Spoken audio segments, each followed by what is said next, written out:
The Random Jottings of Donald J. from Nelson in Pendle. Muttering Yokel Barton on Irwell, Olde Rock House.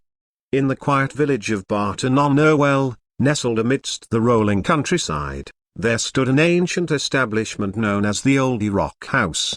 This old inn had witnessed the ebb and flow of history, its walls whispering tales of times long past.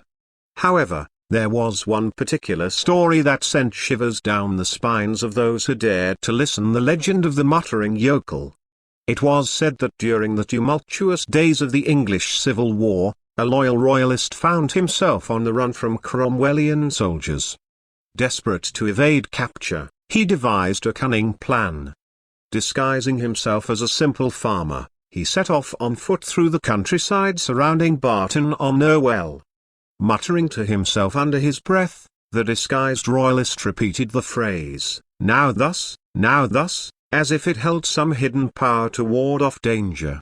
With each step, his heart pounded in his chest, aware that discovery could mean imprisonment or worse. As a fate would have it, the Cromwellian pursuers were close behind, their boots thudding on the dirt path. But the quick-thinking royalist managed to stay one step ahead, his disguise fooling the vigilant Roundheads.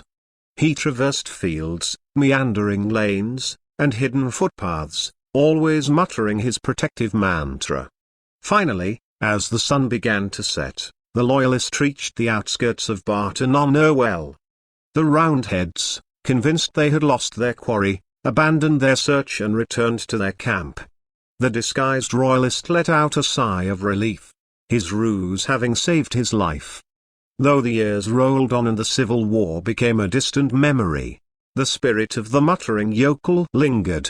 Residents and visitors alike would occasionally catch glimpses of a figure dressed in tattered clothing, wandering the village and muttering to himself. Some claimed to have seen the spectre during twilight hours, as if the ghostly farmer was reenacting his daring escape. Others reported hearing faint whispers carried on the wind, the haunting echo of, now thus, now thus.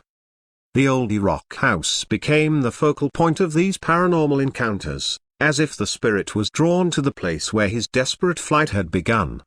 Local folklore grew around the legend, and the Muttering Yokel became both a cautionary tale and a source of fascination. Visitors would gather in hushed anticipation, hoping to catch a glimpse of the ghostly figure. Some claimed that witnessing the apparition brought good luck, while others warned of the chill that permeated the air whenever the spirit drew near. Generations passed, and the legend of the Muttering Yokel continued to captivate the imagination of those who called Barton on Irwell home. The Olde Rock House, now a historic landmark, attracted tourists from far and wide, all eager to experience the spectral presence that haunted its halls.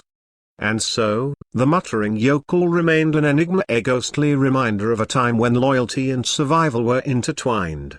Whether a restless spirit or a figment of imagination, the legend lived on, its ethereal whispers echoing through the ages, forever etched into the fabric of Barton on Irwell's history. By Donald J.